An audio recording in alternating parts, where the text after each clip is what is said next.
আসসালামু আলাইকুম। চলে যাচ্ছি ঘটনায়। ঘটনাটি ঘটে আলফাডাঙ্গা উপজেলার পানাইল গ্রামে। জুনি নামে একটি মেয়ে ছিল। তার বয়স 16 থেকে 18 এর মধ্যে। 16 থেকে 18 এর মধ্যে এই বয়সী জুনি অপরূপ সুন্দরী ছিল। তার বাবার নাম ছিল সুমির দে। জুনির মা ছিল এবং ছোট ভাই ছিল। তারা অত্যন্ত দরিদ্র পরিবারের হলেও সুখে শান্তিতেই বসবাস করছিল। জুনির বাবা বিভিন্ন মানুষের জমিতে বর্গা চাষি হিসেবে চাষাবাদ করত। জুনি এবং জুনির মা তারা দুজনই বিভিন্ন মানুষের বাড়িতে কাজে সহযোগিতা করত। আর জুনির ছোট ভাই লেখাপড়া করত। এভাবেই তাদের চলে যাচ্ছিল। ওই গ্রামের 3টি ছেলে, যার একজনের নাম তরু, আরেকজনের নাম এনামুল এবং আরেকজনের নাম জায়েদ হাসান। এই 3 জনই ছিল খুবই ঘনিষ্ঠ এবং অন্তরঙ্গ বন্ধু। এর মধ্যে তরু ছিল হিন্দু এবং জুনিও হিন্দু পরিবারের ছিল। তরু জুনিকে পছন্দ করত, কিন্তু জুনি আসলে তরুকে তেমন একটা বেশি পছন্দ করত না। কোনো একদিন জুনির আচরণে তার পরিবার অস্বাভাবিকতা খেয়াল করে এবং ওই রাতেই জুনির বাসার কাছেই একটা মাঝারি সাইজের আম গাছের ডালে জুনি গলায় দড়ি দিয়ে আত্মহত্যা করে।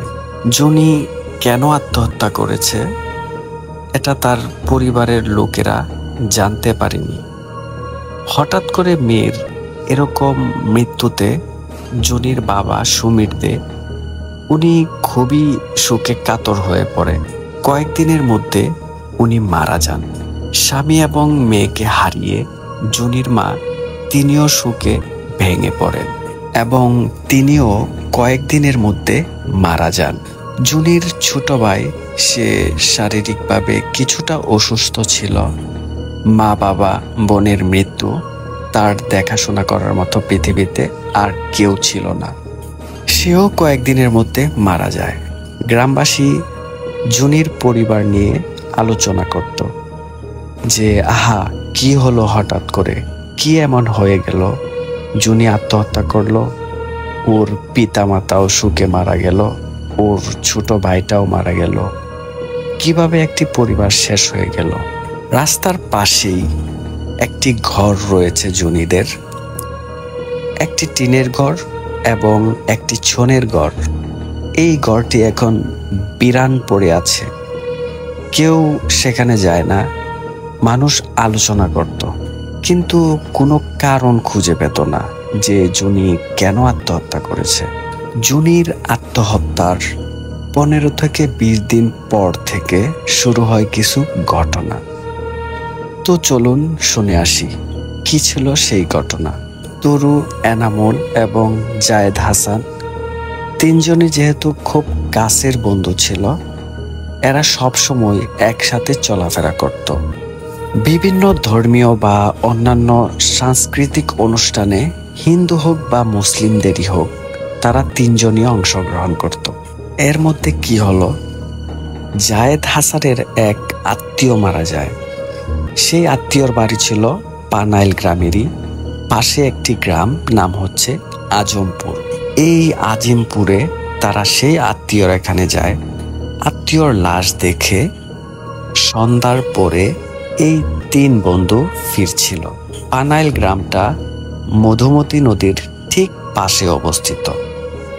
তারা যখন পানাইল গ্রামের কাছে এসেছে, তখন সেখানে কাছাকাছি একটা জায়গায় শ্মশান রয়েছে এবং শ্মশানের পাশ দিয়ে আরেকটু এগিয়ে গেলে বড় একটি ব্রিজ রয়েছে এবং ব্রিজের ওই পাশে একটি বড় বট গাছ রয়েছে। এদিক দিয়ে সাধারণত যেতে হয়। তো ওরা 3 জন যখন শ্মশানের কাছাকাছি এসেছে, দূর থেকে দেখছিল যে শ্মশানের এখানে বেশ কিছু মানুষ একটি মৃতদেহকে সৎকার করার জন্য তারা প্রস্তুতি নিচ্ছে। তারা চিন্তা করলো যে কে এটা হতে পারে। যাই হোক, এতটা তারা মাথা ঘামালো না, কারণ অত্র এলাকায় বেশ কিছু হিন্দু পরিবার ছিল। তরু যেহেতু হিন্দু ছিল, সে চিন্তা করলো যে কোনো খোঁজ খবর নেব কিনা, কে মারা গেল। তারপর চিন্তা করলো যে না থাক, চলে যায়। তারা যখন ব্রিজের দিকে এগিয়েছে, হঠাৎ পিছন থেকে একটি ডাক আসে, বাবা তরু, তোদের কাছে কি ম্যাচ আছে? মরা পুরাতে এসেছি, ম্যাচ তো আনতে ভুলে গেছি। তরু, জায়েদ এবং এনামুল তারা তিনজনই পিছনে ঘুরে তাকায়। তরু বলে যে হ্যাঁ, আমার কাছে ম্যাচ আছে।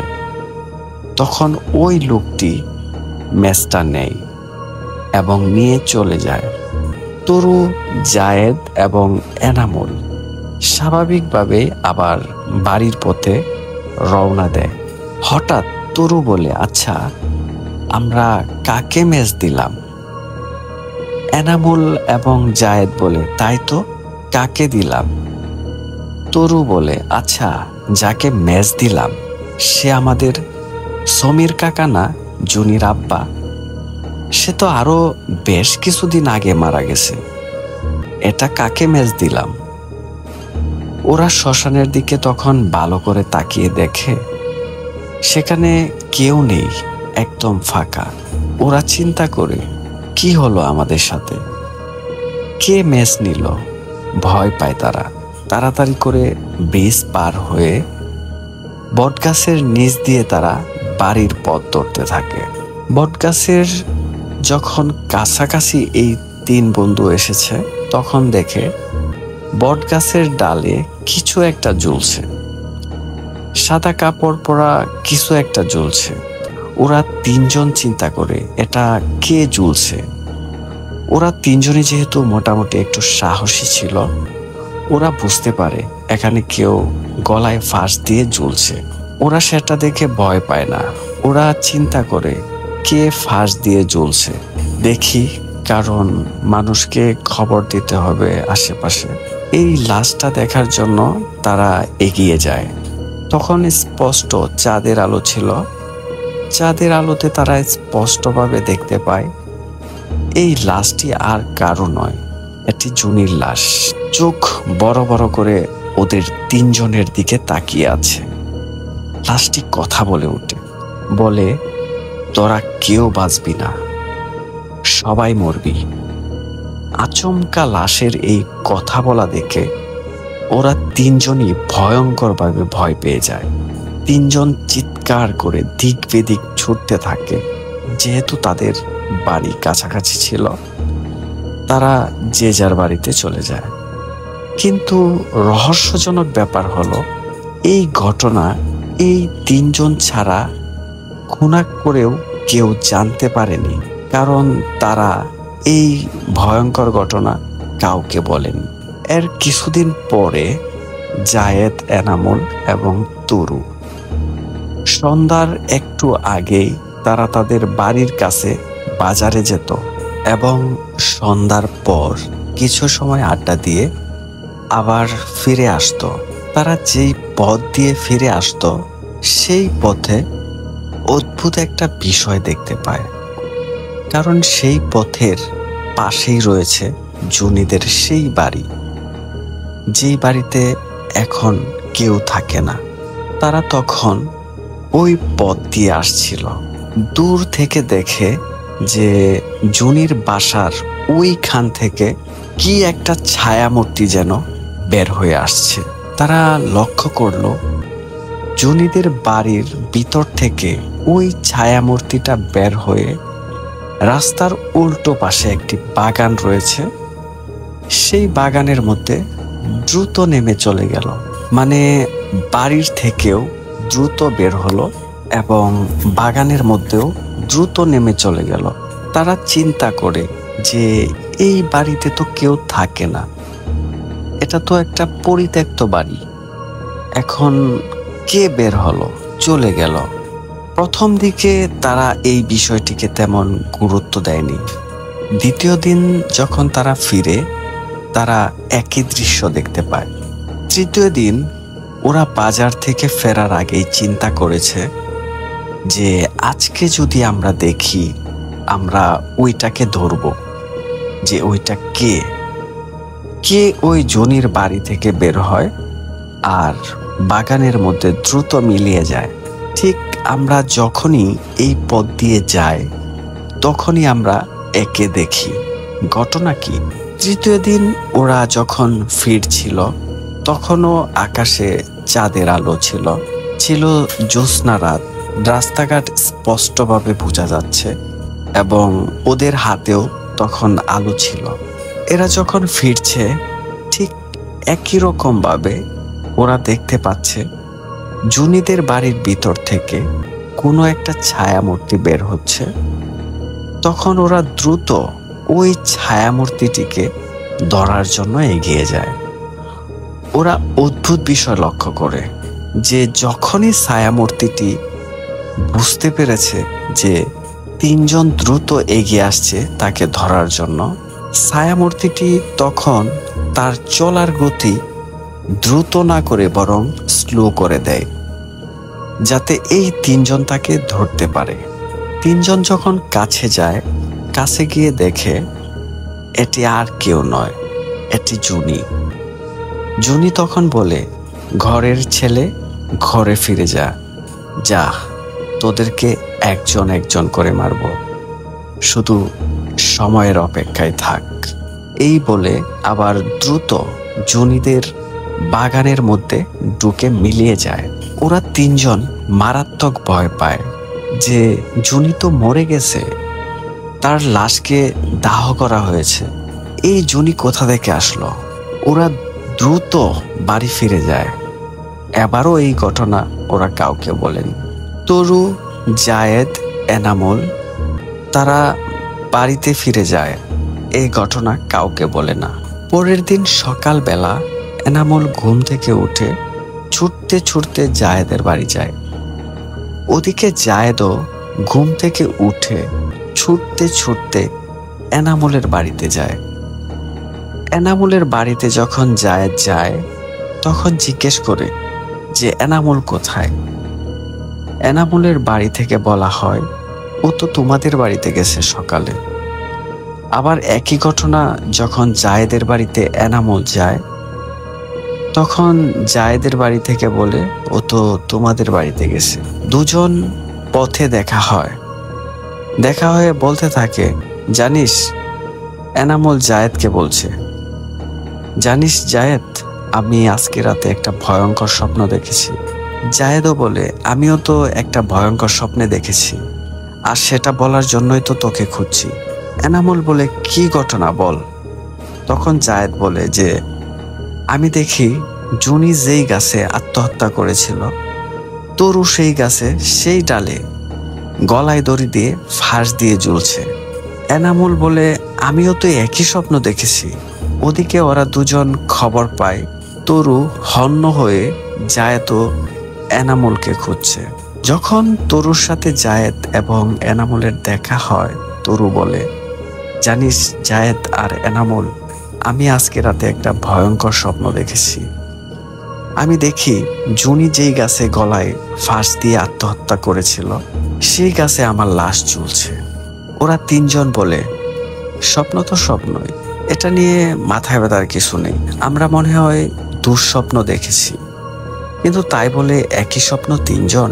জায়েদ কিছুটা নাস্তিক প্রকৃতির ছিল। সে বলে, এটা নিয়ে মাথা ব্যথার কিছু নাই, এটা নিয়ে আমাদের চিন্তারও কিছু নাই, যে যার বাড়িতে চলে যায়। প্রিয় লিসেনার্স, পরের দিন সকালে সেই গাছের ডালে তরুর ঝুলন্ত দেহ পাওয়া যায়। পরিবারের লোকজন বলতে থাকে, তরু কেন সুইসাইড করলো, রাতে কখন বের হলো, কি হলো, কিছুই তো বুঝতে পারছি না। ওর তো কোনো সমস্যা ছিল না, তো সুইসাইড করলো কেন। জায়েদ এবং এনামুলকে যখন তার পরিবারের লোকজন জিজ্ঞেস করে, তখন তারা বলে যে আগের রাতে আমরা এই স্বপ্ন দেখেছিলাম, কিন্তু এই স্বপ্ন কেন দেখলো এই বিষয়ে কেউ কিছু বুঝতে পারছিল না। তরুর দেহকে সৎকার করা হয় সেই শ্মশানে, যেই শ্মশানে সুমির দে তরুর কাছ থেকে ম্যাচ নিয়েছিল। তরুর দেহ সৎকার করে জাহিদ এবং এনামুল যে যার বাড়িতে ফিরে যায়। প্রিয় বন্ধুর মৃত্যুতে তারা শোকে কাতর হয়ে পড়েছে। এর কয়েকদিন পর জায়েদ সকালবেলা ছুটতে ছুটতে এনামুলের বাড়িতে আসে। বলে, এনামুল, আমি আজকে রাতে স্বপ্ন দেখলাম জুনি যেই গাছে গলায় দড়ি দিয়ে সুইসাইড করছিল সেই গাছে আমার লাশ ঝুলছে। এনামুল জায়েদকে সান্ত্বনা দেয় যে না, এটা কিছু না, এটা এমনি কাকতালীয় ব্যাপার, এরকম চিন্তার কিছু নাই। কিন্তু চিন্তা তো আসলেই রয়েছে। পরের দিন সকালবেলা ঠিক একই জায়গায়, একই গাছে, একই ডালে জায়েদের ঝুলন্ত দেহ পাওয়া যায়। জায়েদের যখন মৃত্যু হয় তখন জায়েদের পরিবার এবং তরুর পরিবার এনামুলকে চাপ দেয় যে তুমি সত্যি করে বলো, তরু মারা গেল, জায়েদ মারা গেল, ঘটনা কি? তখন এনামুল যে ঘটনা বলে তা গ্রামবাসী শুনে ধিক্কার দিতে থাকে। এনামুল বলে, আসলে কিছুদিন আগে জুনি যে মারা গেছে, আসলে জুনির মৃত্যুর জন্য আমরা তিনজনই দায়ী। জুনির মৃত্যুর কারণে তার পরিবারের সকল সদস্য মারা গেছে, এর জন্য আমরা তিনজনই দায়ী।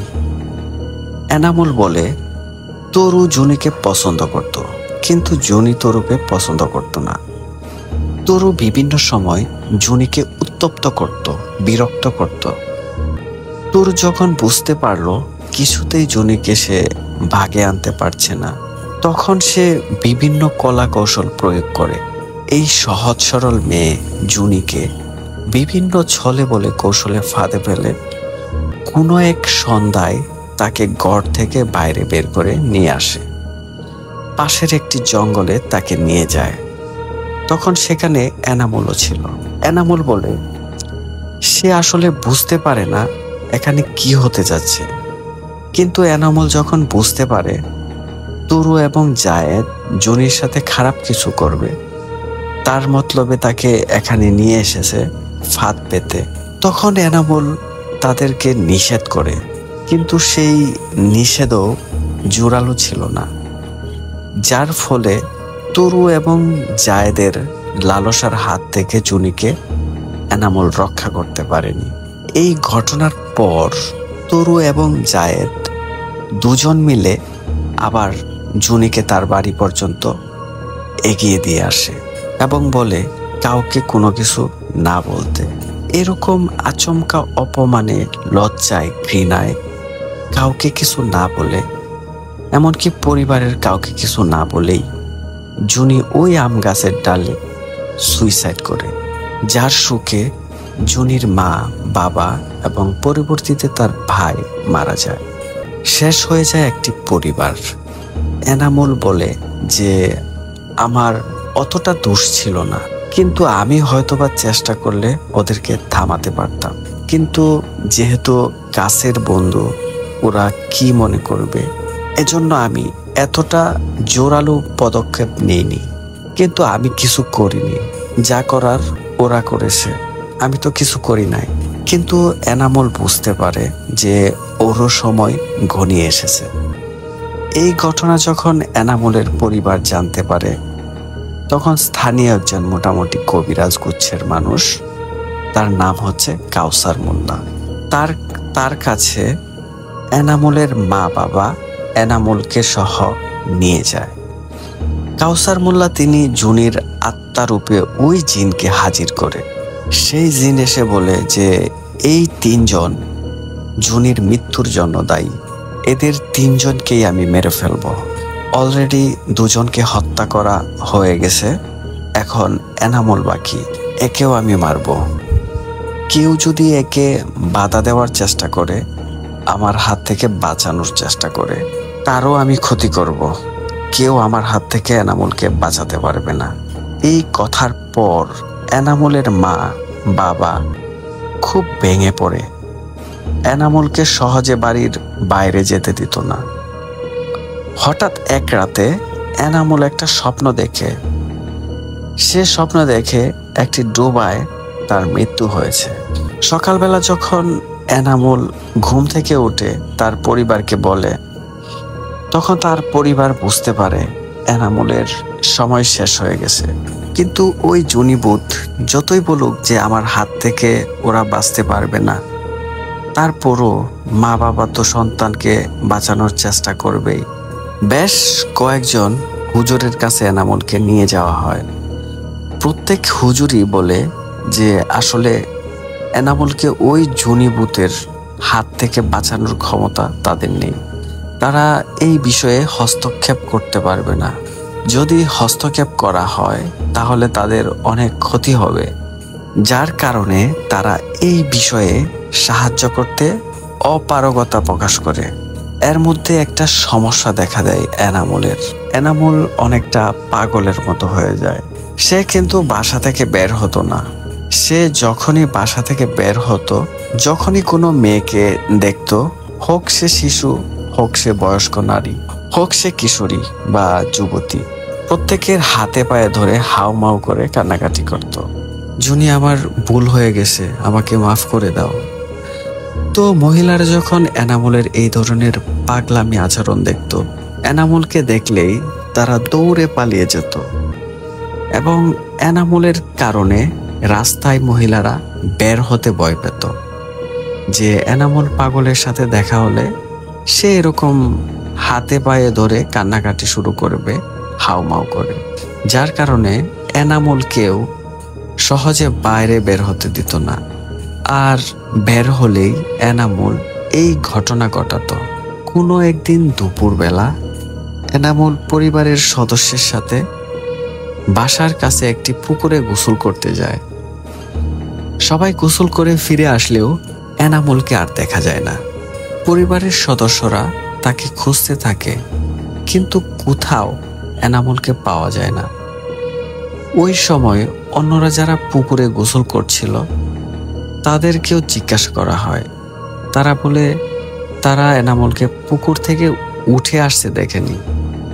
সবাই বুঝতে পারে এই পুকুরেই হয়তোবা এনামুলের লাশ রয়েছে। জাল ফেলে ডুবুরি নামিয়ে তন্ন তন্ন করে খুঁজলেও পুকুরের কোথাও এনামুলকে পাওয়া যায় না। এনামুলের মা বাবা আবার সেই কাউসার মোল্লার কাছে যায়। কাউসার মোল্লা জুনিভূতকে হাজির করে জুনিভূত বলে, এনামুলকে আমি জীবিতও দেব না, মৃতও দেব না। ওকে আমি কি করেছি সেটাও বলবো না, এটাই ওর শাস্তি। এনামুলের মা বাবা খুব হাউমাউ করে কান্নাকাটি করে যে আমাদের ছেলের লাশটা অন্তত পক্ষে দাও, তাকে কবর দেই আমরা। এনামুলের মা বাবার কান্নাকাটি বারবার অনয় বিনয়ের কারণে অবশেষে জুনিভূত রাজি হয়। জুনিভূত বলে, আগামীকাল জোহরের আজানের পরে তোমরা সবাই পুকুরে যাবে, কিন্তু কেউ যেন পুকুরের আশেপাশে তখন না থাকে। জোহরের ঠিক আজানের পরেই তোমরা যাবা, তার আগে যেন পুকুরের আশেপাশে কেউ না থাকে। সত্যি পরের দিন জোহরের পর যখন এনামুলের পরিবার সেই পুকুরের কাছে যায়, দেখে এনামুলের লাশ উপর হয়ে ভেসে আছে। তার লাশটা যখন পুকুর থেকে উঠায়, মনে হচ্ছে মাত্র কয়েক মিনিট আগে এনামুল মারা গিয়েছে। তার শরীর তখনও গরম ছিল। এনামুলকে কবর দেয়া হয়। এর সাথেই শেষ হয়ে যায় জুনিভূতের প্রতিশোধ।